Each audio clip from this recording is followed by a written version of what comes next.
Hello, this is First Fire Non-Assault Move. Welcome back to the 38th video in the War in the East series. Let's get a situation report. It is now the second week of November. So we have advanced 5 weeks since our last video. 4 of those weeks was mud. There was a lot of administration moves, a lot of airdrops, getting in command and control. We were still able to do some railroad repairs. And also chase off partisans was a lot harder to do because our movement was extremely restricted. There were no attacks whatsoever from either side. In fact, the Soviet turns were over in a matter of a minute or two. The Soviets didn't do anything at all, and we were able to build up some supplies and get our Panzer Corps. We started to get our Panzer Corps out of the line and onto rail lines in preparation to moving them for either offensive operations in the snow or actually getting them into place for 1943. However, what we're looking at now is snow across all 3 zones. It's only ice level 1 at the moment, a nice gentle snow. So the theme was attack, attack, attack. The Germans erupted across the entire front from Army Group North all the way down to Army Group South. In some cases, to great effect. Let's start with Army Group North and see what we're talking about. The Soviets steadily started to pull out, or pull back, I should say, towards Talonin, conceding the left part of this region, this little isthmus and island formation here. Don't believe that any Soviets left here. They had a whole bunch of airfields that were poised to bomb German territory, more than likely, and provide support, ground support, and supply drops for the Soviets. Those have since been, they have since shifted those airfields out of this area, as well as pulling back their own forces, moving north and east.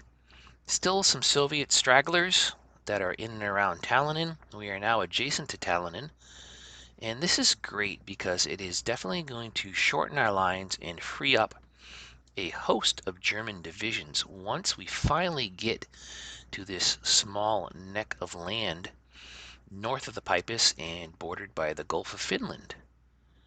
We'll take Talonin and also displace all these Soviets. On the flip side, this is definitely going to shorten the Soviets' lines as well, so they'll be able to defend in greater depth. Stack up three high in some of these hexes, but we'll take that as a trade-off, and I think it will benefit us more so in the long run. So we're almost taking Talonin. So what we witnessed is very potent German combat power during this snow turn, this snow week, the second week of November. Not as great as movement. Movement wasn't as we couldn't move. I'll try to get it out here. We couldn't move as well, obviously, in the snow as we could on clear ground, but still, it wasn't hampered as much as I thought it might be. Similarly, our combat power wasn't affected as greatly as well. So we managed to conduct a mini German offensive. We continued to attack and disrupt the Soviets. What we wanted to do the intent behind this mini German winter offensive is to continue to keep the Soviets off balance across the front, making them react to our actions and not having them get settled in and assembling their own forces when I believe they'll start to attack during blizzard turns, where our combat power and our movement will be greatly reduced. Almost as bad as mud, but not so much. We'll still be able to attack and move as well in blizzard, I'm predicting, since we're not going to be under the 1941 special rule. So we have a mini German offensive going on, and you can just see the quantitude of attacks that took place here.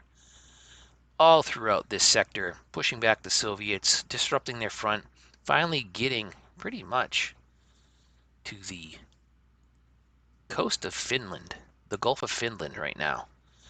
Just 10 miles south of that, with severely disrupted and mauled German Soviet formations.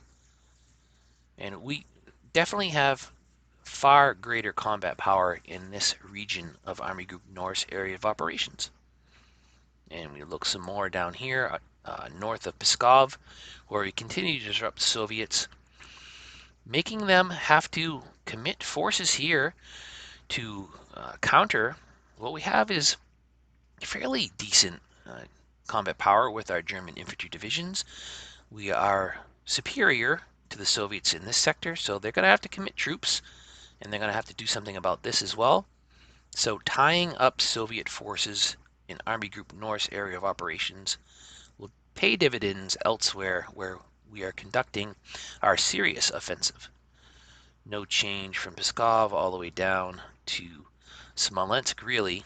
We are still trying to get north of Veliky Luki to displace the Soviets occupying Veliky Luki and really not have to attack them head on. The Soviets' line, this is after aerial recon, they got a thin line, and if we concentrate attacks, we can, over time, definitely reduce their defensive line and push them back and disrupt them and eventually cause ruptures in their front. So we do have a bridgehead finally over this river. It took a whole lot of attacks. Again, this full stack, 3 divisions high, we finally pushed one of our own infantry over. More than likely they'll get attacked and pushed back, but it's a back and forth here. We can't relent, we can't give up. Got to keep the Soviets tied up and commit forces here as well. Further south, we attacked again, north, pushing the Soviets back over this river, threatening an encirclement of these 3 Soviet corps. Every Soviet formation we can destroy is Soviet divisions less available to the Soviet order of battle. Again, attacking here to disrupt the Soviets, fragment that defensive belt that they would have developed during those 4 weeks of mud. Take a look at that right now. Fort level 1s, some fort level 2s here and there, but continuing to keep the pressure on the Soviets, unrelenting, not letting them develop a strong front in front of us. This will prepare shaping preparations for future operations in 1943. We're going to attack for as long as we can, for as long as it's advantageous to us. We'll see what it looks like during blizzard turns. Pushing through here as well. Attacks all across the front, pushing the Soviets back. Again, causing concern in multiple places across the front so that we keep the Soviets off balance and having them consider where to commit their operational reserves to block these attacks across the front. We had 3 Panzer Corps tied up during the 4 weeks of mud. We had that one hex there was one hex where we had 3 Soviet corps surrounded. That was, I think it was 2 mechanized and 1. Oh no, I think it was 1 of each. Was that hex? I forget. But we destroyed them as soon as snow set in, and I think it was close to 400 AFVs. Can't see the losses. Yeah, we can actually. Let's take a look at the losses real quick. This is representative of the quantity of attacks we made during this week when snow set in and the ground froze for us. And here the Soviets, over 425 tanks already destroyed. Over 100,000 of their own soldiers destroyed. All right, so again, pushing the Soviets back. Look at, they're very mauled and pushed back, and we're starting to threaten an encirclement. I believe this little finger of a salient, the Soviets will pull back here. We want to gain ground. The idea is to threaten Orel, Kursk, Belgorod, Sumy. This little group of cities. If we can take them in 1942 during the winter, when the Soviets might have thought they're going to have the upper hand, That's not going to be the case. We're going to keep the pressure on. So these 3 Panzer Corps kind of shook out and contributed to the attacks. And we had the powerful 14th Panzer Corps that has a bridgehead over the river. Historically, that, Kursk, famous and infamous battle the Germans conducted, and look at that, it's kind of shaping up. We might have something similar in nature, maybe not as grand, but have some salients to the north and the south by Kharkov and Orel and the Soviets. In this natural salient forming, we could seek to get some smaller encirclements where really the bulk of their own forces are present. So to capitalize on some type of operation in that fashion, we have Panzer Corps here threatening Orel, and now we're across this river. What is that river? I forget. That is the Svapa River, just to the west of Kursk. Moving further south here, again trying to get north and south of Sumy, push the Soviets back so that they will finally either concede Sumy or will encircle them and destroy them later on. Moving a little bit further south and east towards Kharkov. Here's some significance, something of significance developing in this sector of the front, in and around Kharkov. Again, we have ruptured the Soviets in a 10, 30, 40, almost a 50-mile wide gap again in the Soviets' line. This is after Aero Recon. The Soviets only have a handful of divisions, 2 of them fairly mauled. They are behind this river, but I believe we can get across the river north of them. So the Soviets have to do something about this. That could mean pulling forces out of this salient, or pulling forces from the south, committing their operational reserves. Another breakthrough in the Soviets' line that they have to consider and react to. Again, look at the quantitude of attacks that took place all through here. The Germans were furious attacks, unrelenting, taking the Soviets probably a little off guard. Okay, moving further south, let's look at what really the big news here. Look at this. The Soviets defended very lightly from Kharkov south down to Dnepropetrovsk. So we had pulled out 3 Panzer Corps right along this rail line. And was it 3 or 4? I think there may be 4 in here actually. So once snow set in and the ground froze, we had also stacked up our infantry corps, and we had pulled out an infantry corps as well. I think it was the 52nd in and around here. So we applied them to this sector of the front as well, as mud was occurring. That's some of the moves we made during the mud turns. And we're able to have a severe rupture in the Soviets' line north of Dnepropetrovsk and south of Kharkov. Again, another breakthrough for the Soviets to have to react to and do something about. Again, this is after aerial recon. We just have a handful of Soviet formations in front of significant German forces. So we could definitely continue east, but that's not our plan. Let's look at what the plan is going to be. Here, we pushed our Panzer Corps to the utmost, getting across 2 rivers, that's serious business for us, because it is very difficult to attack Soviet corps that have like Fort Level 1 across these rivers. So we're a little audacious here. We're a little strung out, but not so much. No threats here to the east. And we disrupted some Soviets here, so there's no operational reserves. The closest ones are down by Stalino. So what's this mean? Dnepropetrovsk, yes. If the Soviets do not relinquish Dnepropetrovsk, they will be encircled next turn, provided it's not mud and it continues to be snowfall. and not blizzard conditions. Maybe blizzard conditions will hamper our movements to the point where we won't be able to continue this axis of advance south. We're looking to link up just south of Dnepropetrovsk, and depending how it goes and how the Soviets react, maybe even down to Zaporozhye, the city, the Z city. So if the Soviets remain in place and not wanting to relinquish Dnepropetrovsk, I can't imagine that they will ignore this threat and stay here. They'll more than likely pull back and establish blocking forces, but that's all right. You know why? Because that gives us Dnepropetrovsk, and finally, the bulk of Army Group South will be across the Dnieper.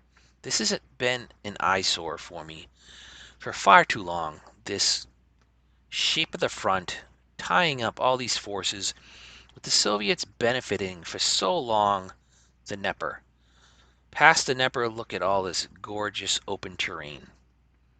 Should the Soviets remain in place, I am thinking, maybe even threatening an attack all the way down to the Sea of Azov.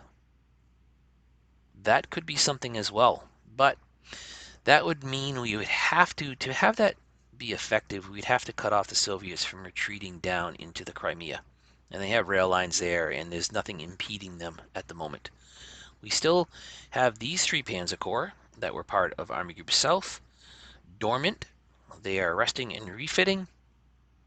In order, where we would commit them, well, that's a good question. We would have to get a bridgehead over the Dnieper here.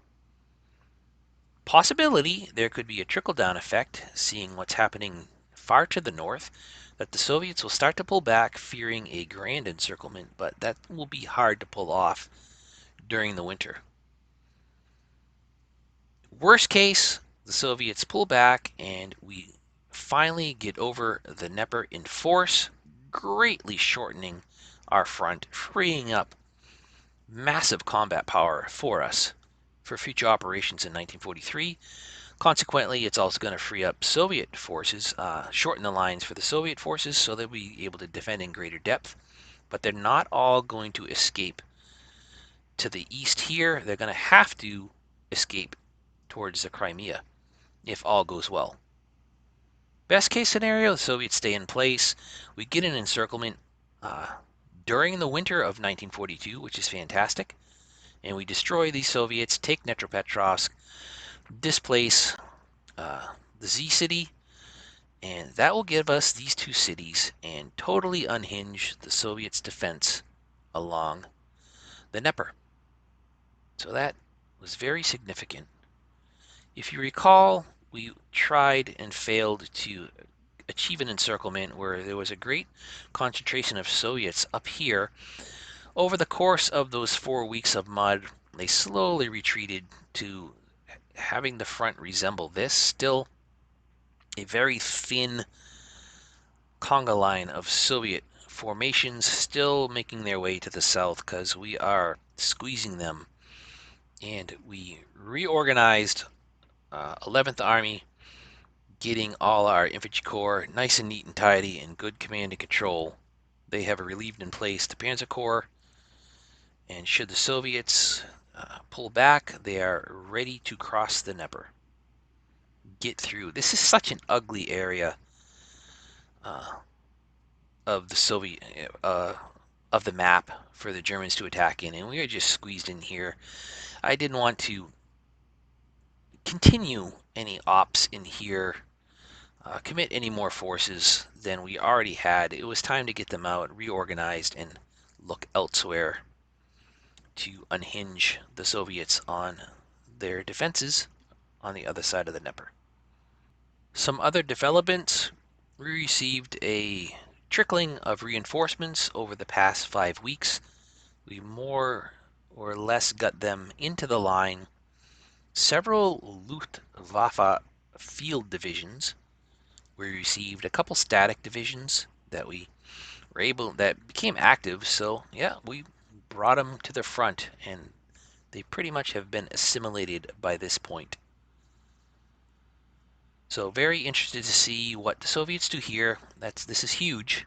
This has a lot of ramifications for 1942 and particularly for 1943. I'm hoping the Soviets stay here and not too many of them get away, and it's gonna be dependent on the weather. Should it be mud, the Soviets will have plenty of time to get away, but that's all right. Again, I think it's a win-win. A stronger win should we surround the Soviets and destroy them, and on the same token taking 2 cities, and the lesser win is they concede these cities and we get across the Dnieper.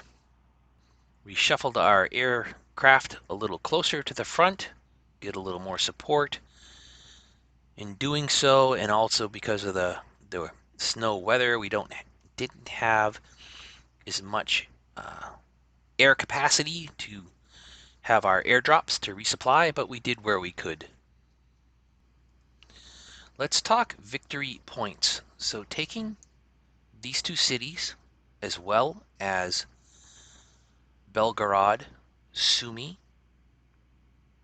Kursk, and Orel, will net us about 70 victory points. And right now, we're at 184. So that puts us at right around 250 victory points. 290 is an automatic Axis decisive victory. Very attainable goals. Maybe not in 1942, but at least partially getting, part of those 60 points, 60 to 70 victory points, by taking a combination of those cities. 1943, we would definitely get to those 60 to 70 victory points. And we look at Stalino, that's 19.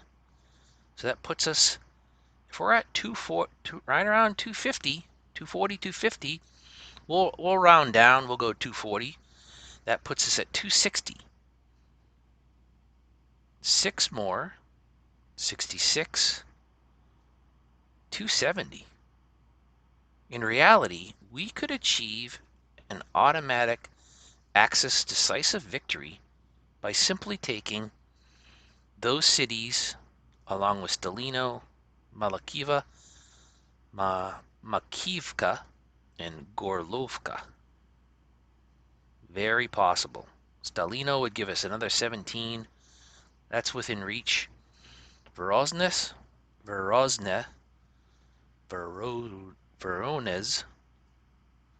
another 16. So there are objectives, strategic objectives, these cities, definitely within reach to get us over. Oh, it was 290. I'm sorry. So yeah, we're going to have to capture definitely Stalino. Stalino, these 3 cities, definitely in the realm of possibility. And maybe Voronezh and Tula. That could probably get us over 290. We wouldn't have to worry about taking Moscow, where the Soviets will defend with everything they have, and Leningrad. So very, very, what will Tallinn give us? All these victory points are going to add up and get us pretty close. That's 5, hey. 290. There's possibility here of winning an automatic decisive victory sometime in 1943 by taking those objectives.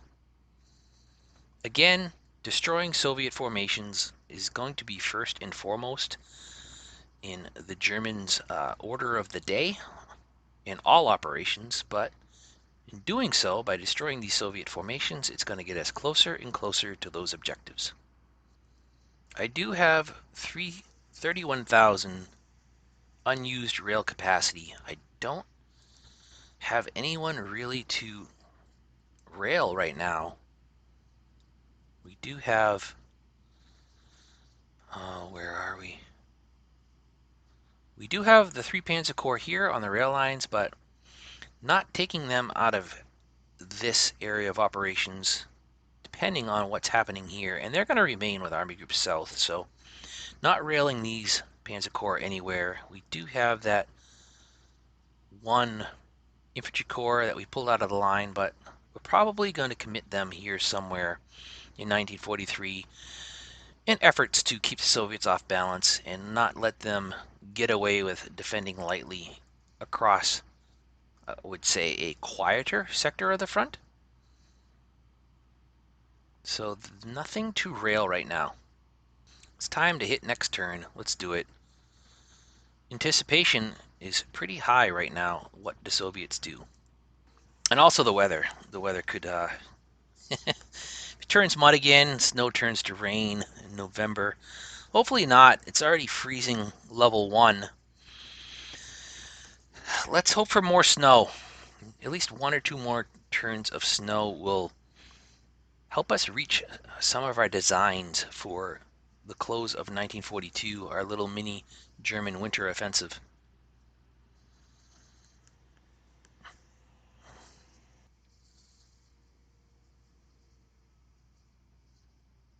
It is winter coming. Yeah, you could say it's winter now. So the Soviets will start attacking. They like to do that in the winter.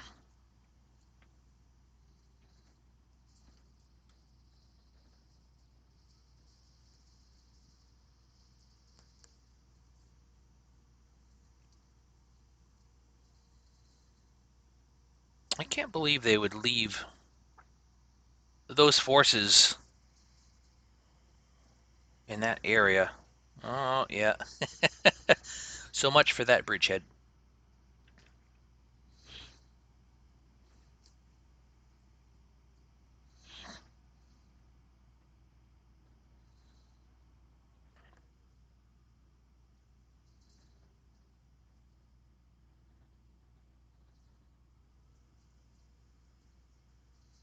Wow. Way to go. Way to go. Held.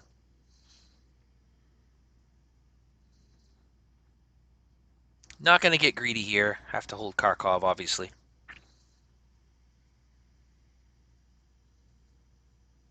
It'll just be a back and forth north of Kharkov.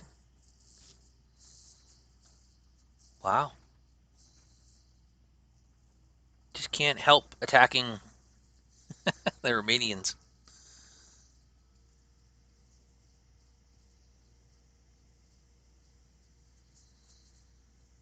Come on, show us what you're going to do around Dnepropetrovsk.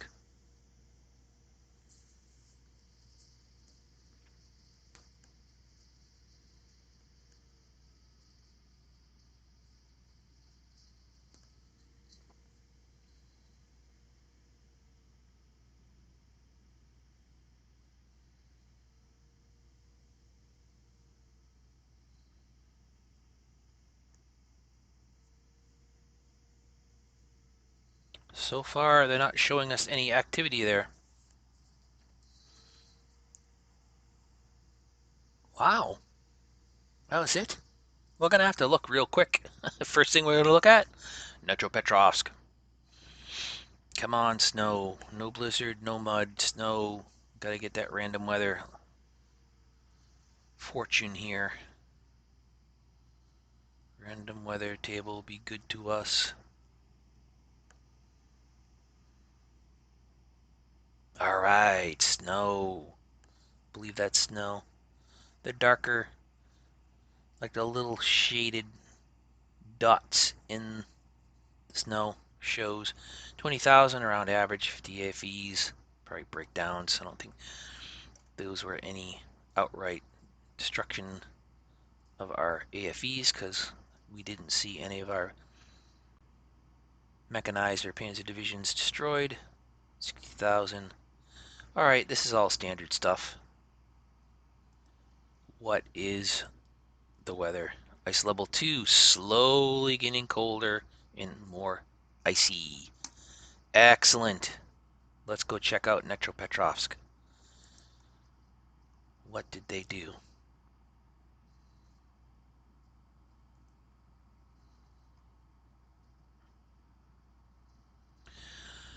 Whew. Well, I saw a field of brown at the high zoom level, but thankfully the bulk of it is airfields. Light forces here. They kept their troops there. Oh, wow. Okay. Interesting. They're not fully across, fully adjacent to this river. I was afraid of that, in case we wanted to push a little more east, but no, we are going north and actually west. So we're going to have to push this out. It may not happen this turn, but we should get an encirclement here. And we're going to beat up on this brigade. We've massed up our infantry to get a bridgehead here. Let's get a real quick aerial recon to get a little bit of an idea what we're dealing with. So what kind of depth the Soviets have. Well, my dear goodness, where did these all come from? We saw there were about half a dozen or so Soviet formations around Stalino, that little operational reserve they had, and they have now moved them to the west. Not in time, though. Not in time. I'm still confident that we're going to unhinge the entire Soviet defense on the east bank of the Dnieper. Okay, little annoying. Soviets again. Still have lots of formations to get in our way. All this is, though, airfields. Very thin here, though. Very thin. Strong here. That's where they had that concentration still. And we'll continue attack along this part of the front. And what does it look like up here? Talonin. Alright, that's going to be a bear. We're going to starve them out. We'll push these Soviets back. Just beat up on one of our regiments here. One of the 129th. First of the 129th. And some Soviet straggler divisions here. Just, you know, take a little bit of time to get rid of them. Probably push the Soviets out here. So Talonin will be besieged next turn. And we'll see what we can do further exploiting what's happening down along here. We'll probably straighten this out a little bit. We'll see, though. Not very imposing Soviet forces. Just gotta be mindful, though. We'll probably pull back. Nothing to exploit here with this bridgehead. No point there. But we'll come adjacent to the Soviets and continue to keep the pressure on. This is a nice river as well to take up positions. We can defend economy of force, taking advantage of the river there. All right. They did seem to pull back slightly, but not too. They did not give up Dnipropetrovsk. Look at that. 3 strong. Are they all guards? No, 2 guards, tank corps, and 1 tank corps. Be great to get these encircled. I'd be happy with just those. Tanks, not too bad supply. Not too bad supply. Definitely keep the pressure on. And down here, Soviets not relinquishing the west bank of the Dnieper to the farthest south. All right. So plans for the 3rd week of November are to continue to keep the pressure on, continue this mini German offensive to exploit what we've gained this previous turn. Again, taking Dnipropetrovsk and unhinging the Soviet defense along the Dnieper. And we'll straighten our lines a little bit here, and we'll relieve in place these panzer divisions and motorized division, and continue to threaten the north of Sumy. We have to take Sumy. Definitely going to take Sumy. 2 strong infantry divisions there. Yeah, so we got greater combat power definitely here. maybe get a little fragmentation, a rupture in their lines here. And we still have 3 strong panzer divisions here, threatening Orel. Stacked up, but that's all right. Come adjacent probably to this river the next turn. To the north, we already talked about what we'll do in Talonen area of operations. All right, so that is going to be it for this week, this turn, 75, third week of November. So we went through 5 turns pretty quickly there, 4 turns of mud, nothing significant to report there, and now this is the end result of the mud season. I hope you enjoyed watching this video. Very interesting turn. The snow. Third week of November. Germans on the offensive again. I think it took the Soviets by a little surprise. And they are not in a position to mass up and start attacking us across the front like they did in 1941. So keep the foot on the pedal. Keep them on the back foot. And get some territorial gains taking these cities. Potentially Sumy and Orel. Thank you for watching this video. This is First Fire Non-Assault Move Out.